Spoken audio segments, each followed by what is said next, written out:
1, 2장의 내용하고 3장의 내용을 우리가 읽어보았습니다만 너무 대조적인 것을 알 수 있습니다. 욥이 앞에 1, 2장처럼 그렇게 갑작스러운 상상할 수조차 없는 어려움을 잘 견디고 이겨내는 것 같았습니다. 그러나 3장에 와서 보니까 욥은 인간으로서 나약함을 엿볼 수가 있었던 것입니다. 왜냐하면 그가 자기의 태어난 너를 저주하였기 때문인 것입니다. 그는 자신이 이 세상에 살아있다는 것 자체가 원망스럽다고 했습니다. 우리는 심한 고통에서 하는 말 전부를 다 믿을 것은 아닐 것입니다. 정말 고통스러울 때는 이렇게 본의 아닌 말을 하게 되는 경우가 많다는 것입니다. 얼마나 그가 고통스러웠으면 하나님이 사단에게 자랑하고 칭찬했던 욥이 이렇게까지 되었겠습니까? 우리는 욥의 심령을 이해하고 싶습니다. 욥이 하도 고통스러워 부르짖을 때 이제 대만 사람 엘리바스라는 친구가 욥에게 말을 합니다. 참고 문헌에 의하면 엘리바스라는 친구는 욥의 친구 중에서도 그래도 가장 나이가 많고 경험이 풍부한 그런 사람이었던 것 같습니다. 엘리바스는 욥에게 비난의 말을 하면서도 그래도 비교적 온건하고 분별력과 신중함이 있었던 것을 보게 됩니다. 또 엘리바스는 동방에 예의 바르고 진실하고 경건한 사람 중에 하나였습니다. 그래서 그의 말에는 일리가 있는 것입니다. 그러나 아픈 사람에게 기름을 발라주기보다는 썰개를 받아주는 격이 되고 말았습니다. 그의 말에는 동정과 사랑이 결여되어 있기 때문에 그렇다는 것입니다. 물론 우리가 경우에 따라서 책망해야 할 때가 있는 것입니다. 그런데 그때는 그래도 마음의 사랑을 가지고 해야 할 뿐 아니라 그 말이 언제나 부드러워야 하는 것입니다. 같은 말도 툭해서 다르고 탁해서 다르다는 옛말이 있습니다. 서양 속담에는 또 면도날은 기름을 발라 갈았을 때 가장 날카롭다는 말이 있습니다. 누구나 어려움을 당하고 있는 사람에게는 항상 조심스럽게 부드러운 말로 대해야 하는 것입니다. 오늘 본문 2절에 보면 누가 너에게 말하며 너가 염증이 나겠느냐 날지라도 누가 참고 말하지 아니하겠느냐 라고 했습니다. 고난을 받고 있는 사람에게 책망하기도 어려울 뿐더 고난받는 사람이 책망을 또 감당하기는 더욱더 어렵다는 말이 되겠습니다. 잠언 16장 32절에 이런 말씀이 있습니다. 노하기를 더디하는 자는 용사보다 낫고 자기 마음을 다스린 자는 섬을 빼앗는 자보다 나으니라 했습니다. 책망을 잘 받아들이는 사람은 책망을 받지 않아도 될 사람이라는 것입니다. 다윗은 시편 141편 5절에서 이렇게 말하고 있습니다. 의인이 나를 칠지라도 은혜로 여기며 책망할지라도 머리에 기름같이 여겨서 내 머리가 이를 거절하지 아니할지니라. 저희의 재난 중에라도 내가 항상 기도하리로다 했습니다. 얼마나 훌륭하고 얼마나 겸손한 자세입니까? 은혜가 많은 사람이라야 책망도 잘 받아들일 수 있는 것입니다. 엘리바스가 욥에게 어떤 책망을 하고 있습니까? 오늘 본문 3절 4절에 보면 전에 너가 여러 사람을 교훈하였고 손이 늘어진 자면 강하게 하였고 넘어져 가는 자를 말로 붙들어 주었고 무릎이 약한 자를 강하게 하였거늘 라고 했습니다. 욥은 그동안 재난당한 사람들을 많이 찾아다니며 교훈하였습니다. 또 위로하였고 강하게 하였고 붙들어 주었습니다. 이처럼 욥에게는 온정심과 동정심과 온정이 많이 있었습니다. 또 지혜와 지성이 겸해 있었습니다. 그런데 전에 그가 여러 사람을 교훈하였고 라고 했습니다. 하나님께서 욥을 하여금 영적인 위로자가 되도록 그렇게 들어서셨다는 것입니다. 이처럼 욥은 인격이 곧고 정직했을 뿐만 아니라 그는 사랑과 자비의 사람이었던 것입니다. 그런데 엘리바스가 욥을 칭찬하고 있는 것은 칭찬하기 위한 것이 아니라 현재의 행위를 오히려 책망하기 위한 것이었습니다. 욥은 이렇게 다른 사람들을 많이 위로하고 그들에게 위로를 주기 위해서 있는 힘을 다했습니다. 욥은 또 다른 사람을 위해서도 기도하고 자기 희생에 봉사를 했을 뿐만 아니라 그들을 교훈하고 위로했습니다. 또 욥은 그 자신이 하나님을 경외했을 뿐만 아니라 다른 사람들도 하나님을 경외할 수 있도록 노력을 하였습니다. 더구나 시련 중에 있는 다른 사람에게 힘을 많이 복돋았고 애를 썼던 사람입니다. 사무엘상 23장 16절을 보게 되면 사울의 아들 요나단이 일어나서 숯불에 들어가 다윗에게 이르러 다윗으로 하여금 하나님을 힘있게 의지하게 하였다는 대목이 나오고 있습니다. 시기 때문에 또 정신 이상이 생겨서 사울 왕이 다윗을 죽이려 하고 있습니다. 그런데 다윗이 대항하지 아니하고 이렇게 피하여 다닌 것은 그에게 힘이 없어서가 아니었습니다. 사울이 하나님의 기름 부음을 받은 종이요, 인간적으로 말하면 그래도 장인이었습니다. 그러면서도 자신의 다윗의 마음속에는 언제나 회의와 갈등이 있었습니다. 인간 사이 일도 그러합니다. 그렇지만 하나님께서 공의로우시다면 어떻게 이렇게까지 할 수 있을까 하는 생각에 무척 괴로워했습니다. 그런데 다행히 사울왕의 아들 요나단이 그의 아버지의 생각과는 정반대였다는 것입니다. 아버지 사울왕이 원수처럼 생각하고 죽이고 쫓아다니고 있습니다. 그런데 요나단은 다윗의 친구로서 다윗을 보호하고 위로하고 격려하고 있는 것을 볼 수 있는 것입니다. 이렇게 시련 중에 있는 사람을 위로하며 격려한다는 것은 바로 우리 그리스도인들이 마땅히 해야 할 일들인 것입니다. 그래서 로마서 15장 14절을 보면 내 형제들아 너희가 스스로 선함이 가득하고 모든 지식이 차서 능히 서로 권하는 자임을 나도 확신하노라 했습니다. 그리고 데살로니가전서 5장 11절에 보면 그러므로 피차 권면하고 피차 덕을 세우기를 너희가 하는 것 같이 하라고 했습니다. 우리 그리스도의 사역은, 우리 그리스도인들의 사역은 가르치고 위로해 주는 일입니다. 그러기 위해서 우리 자신의 심령이 먼저 깨우침을 받아야 하는 것입니다. 부드러운 마음을 소유해야 합니다. 그리고 은혜로운 혀로 말할 수 있어야 하는 것입니다. 죄 많고 괴로움이 많은 이 세상에는 이런 상한 심령들이 얼마나 많이 있는지 모릅니다. 마음이 어두워 있습니다. 손이 늘어져 맥이 없어지고 있습니다. 다리에 힘이 넘어져가는 무릎을 가진 사람들이 우리 생활 주변에 얼마나 많이 있는지 모른다는 것입니다. 연약한 사람, 낙심한 사람, 타락한 사람들이 많이 있습니다. 이 사람들은 늘 고통 속에서 신음하고 있습니다. 사랑하는 여러분, 하나님께는 이렇게 위로의 힘이 있다는 것입니다. 그리고 하나님의 말씀이야말로 하나님의 말씀이 성경이야말로 위로의 창고이라고 할 수 있는 것입니다. 그런데 오늘 주신 5절 말씀을 한번 보십시오. 이제 이 일이 너희에게 임함에 너가 답답하여 하고 이 일이 너희에게 당함에 너가 놀라는구나 했습니다. 사실 이 말의 의도는 엘리바스가 욥을 위로하고 격려하는 것보다 오히려 조롱하는 말이라 할 수 있겠습니다. 너가 다른 사람들이 어려운 자리에 있을 때는 그래도 위로하고 격려했었는데 이제 이 일이 바로 너에게 임하니까 너가 답답하여 하고 놀라는구나 하는 말인 것입니다. 마태복음 27장 42절에 보면 예수님께서 십자가상에 매달려 고난을 당하실 때 지나가는 사람들이 뭐라고 말을 했습니까? 저가 남은 구원하였으되 자기는 구원할 수 없도다. 지금 십자가에서 내려올지어다. 그러면 우리가 믿겠노라 했습니다. 이 말이야말로 얼마나 모욕적인 언사입니까? 이것은 우리 그리스도인들이 귀담아 들어야 할 말이라고도 생각합니다.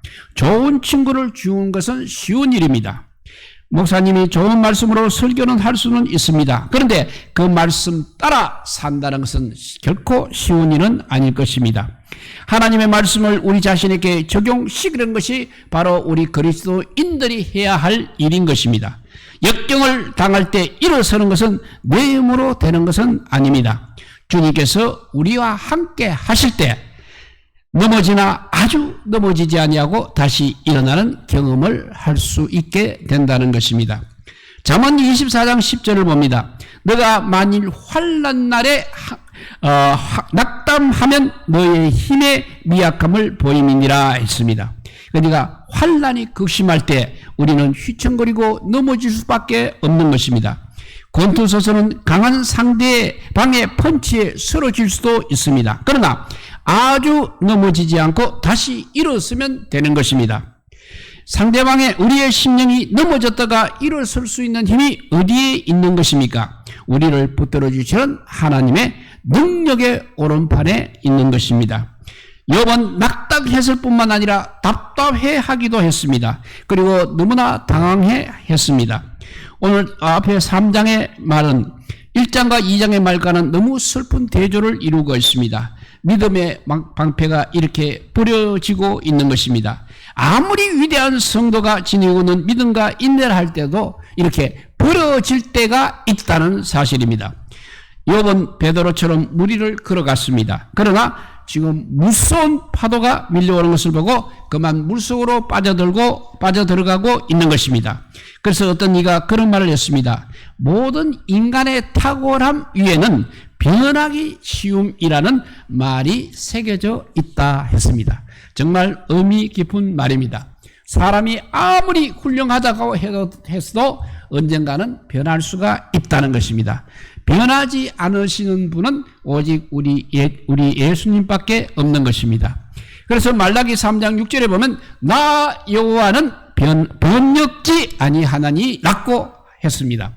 그러면 누가 강한 사람입니까? 이사야서 40장 31절 말씀입니다. 오직 여호와를 앙망하는 자는 새 힘을 얻으리니 독수리의 날개치며 올라감 같을 것이요 다른 박질하여도 곤비치 아니하겠고 걸어가도 피곤치 아니하리로다 했습니다. 사랑하는 여러분, 하나님을 앙망하는 가운데 새 힘을 얻어서 이 험한 세상을 승리하며 사시기 바랍니다. 오늘 주신 말씀 6절에 너의 의뢰가 경외함에 있지 아니하냐, 너의 소망이 너의 행위를 완전히 함에 있지 아니하냐고 했습니다. 한 사람의 신앙은 이렇게 한 사람의 신앙은 그에게 환난의 때가 오는 바로 그때 참 신앙 여부를 알 수 있다는 것입니다.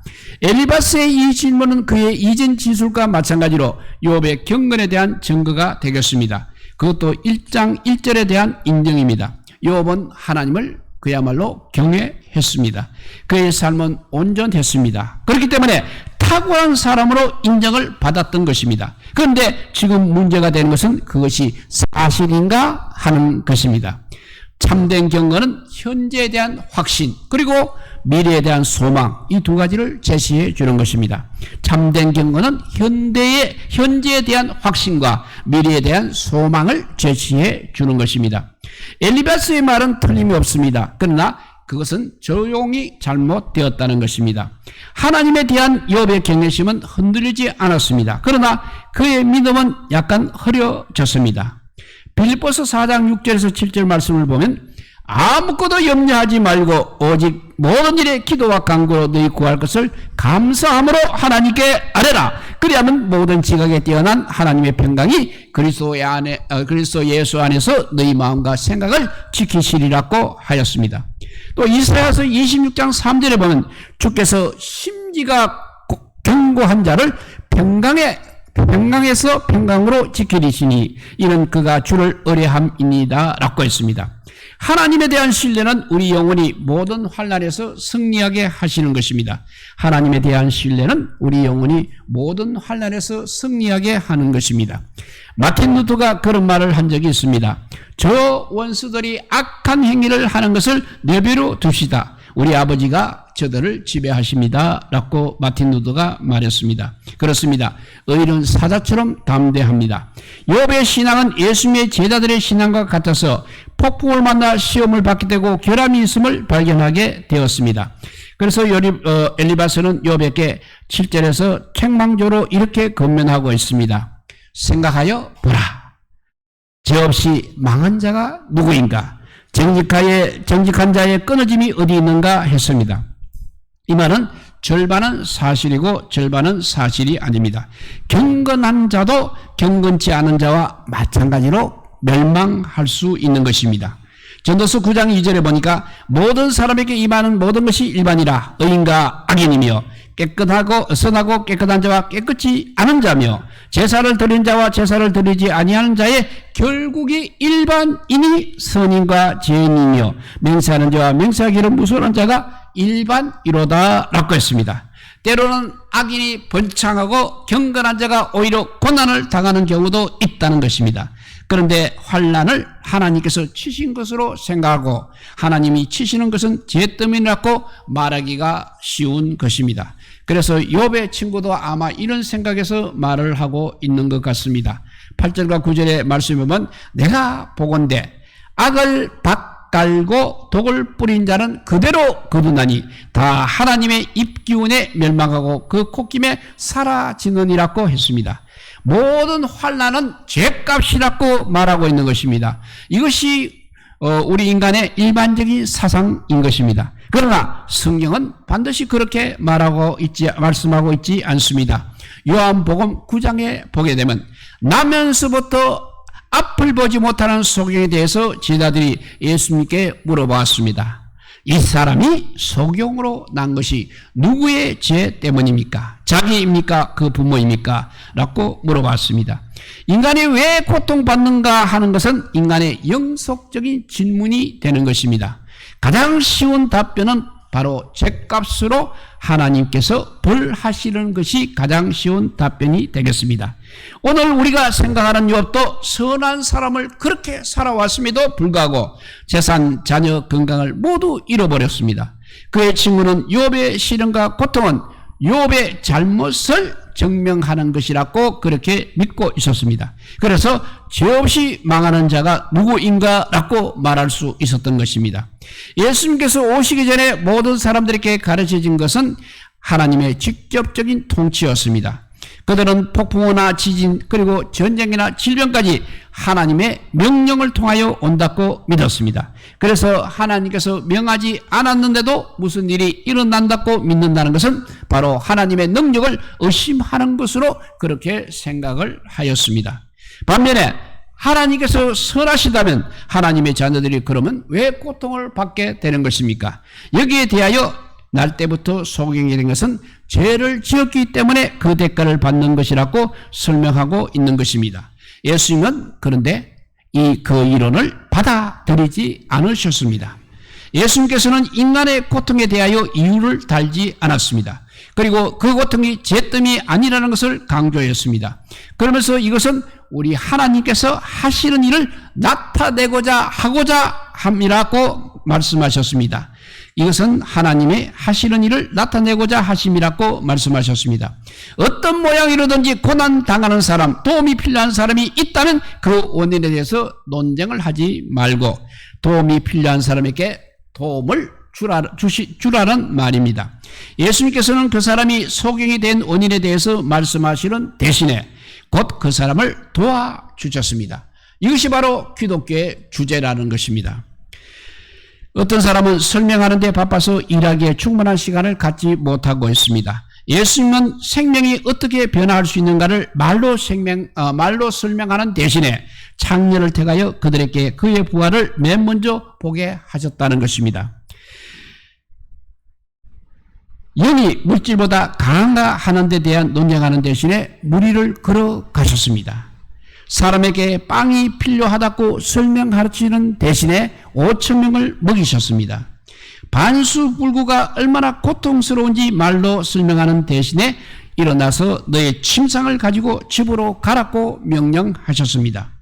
다른 사람을 용서해야 한다고 말씀하시는 대신 그는 죽으면서까지 아버지여 저들의 죄를 용서하여 주옵소서라고 기도하셨습니다.